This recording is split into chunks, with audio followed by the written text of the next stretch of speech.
2 heures, c'est le temps qu'il aura fallu à Tamuera pour écouler toute sa production. Pour une première participation au marché du terroir, il est plutôt satisfait. C'est une découverte en même temps. Ben voilà, là j'ai exposé mes mangues, mes feuilles de laurier, de la tisane, du thé. C'est parti comme du pain. Un avis que partage la cinquantaine d'exposants présents à la première édition du marché du terroir de Faratea, une aubaine pour les habitants de la presqu'île qui voient en ce marché une source de revenus supplémentaires. Je crois que c'est l'avenir de l'agriculture.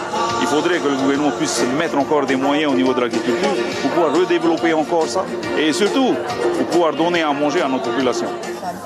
Marie-Claude, elle, ne jure que par le bio. Elle fait partie de ces agriculteurs qui ont reçu le certificat de garantie produits biologiques. En contrepartie, elle est régulièrement contrôlée par le SPG local, l'association Biofénois. C'est une vraie démarche. Maintenant, le gouvernement s'y intéresse un peu plus, surtout le comité intègre des fonds de l'Europe, et nous aide à développer ça, parce que c'est quand même pas évident. Une première édition gratuite pour les exposants. Le marché du terroir se tiendra régulièrement à Faratea à raison d'une fois par mois. Et pour les prochaines éditions, il leur sera demandé une participation pécuniaire. Nous recevons à présent notre invité, Tapouari Barbos. Bonsoir. Bonsoir. Merci d'avoir accepté notre invitation. Tout d'abord, quel est le bilan de ce premier marché du terroir de la presqu'île? Alors, le premier bilan de ce marché à Faratea, c'est que déjà, les exposants ont bien vendu. Donc, c'est un bilan très positif. Donc, ils ont vraiment écoulé leur production au moins de 2 heures.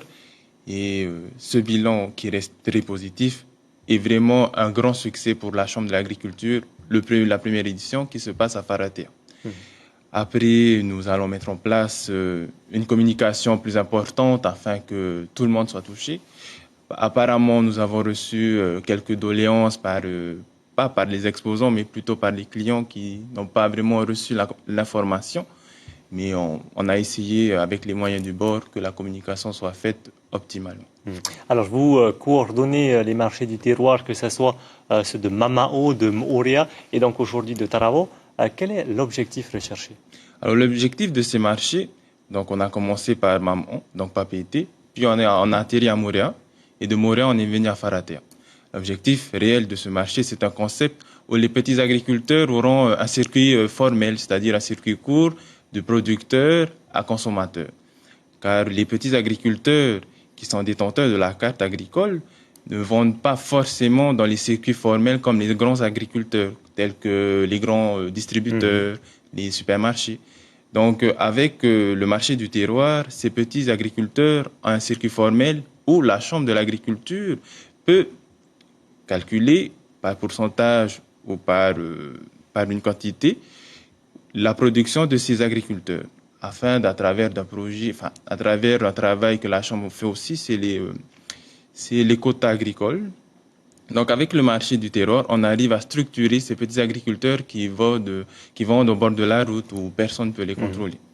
Donc en fait, il y a donc cette mission de contrôle et également de rassembler tous ces vendeurs qui vendent en bord de route leurs produits, c'est ça? Oui, voilà. Donc quand on parle de contrôle, c'est pas un contrôle où après on pénalise les agriculteurs. Non, c'est pas ça. Hein. C'est vraiment pour les protéger contre l'importation de produits agricoles. Donc on pourra quantifier tel produit à tel produit par rapport à ça. Et les agriculteurs ne sont pas pénalisés par ce contrôle. Au contraire, nous poussons que les petits agriculteurs deviennent des professionnels, mais vraiment des grands agriculteurs à travers ce circuit afin de les pousser, de les lancer dans l'agriculture où les productions sont plus importantes. Quelles sont les doléances de ces petits producteurs? Les doléances de ces petits producteurs le marché du terroir qui s'est fait à Faratea. C'est une des doléances que les agriculteurs ont demandé à la présidente. Donc, elle a répondu favorable avec ses élus. Et donc, nous, on a mis en place ce marché et c'était un succès, mais vraiment un succès. Même moi, en tant que coordinateur de ce marché du terroir, je pensais qu'il y aurait plus de réticence par rapport au secteur primaire de la presqu'île, mais pas du tout. Ça s'est vraiment bien passé. Un dernier mot, Tapouari, vous souhaitez rendre hommage à une agricultrice Alors, justement. Oui, je rends hommage à une agricultrice au nom du président du pays qui est le ministre de l'Agriculture en même temps.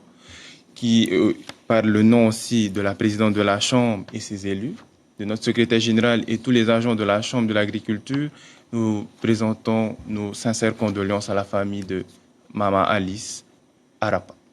Merci Tapouari Barbos d'avoir accepté notre invitation. Merci.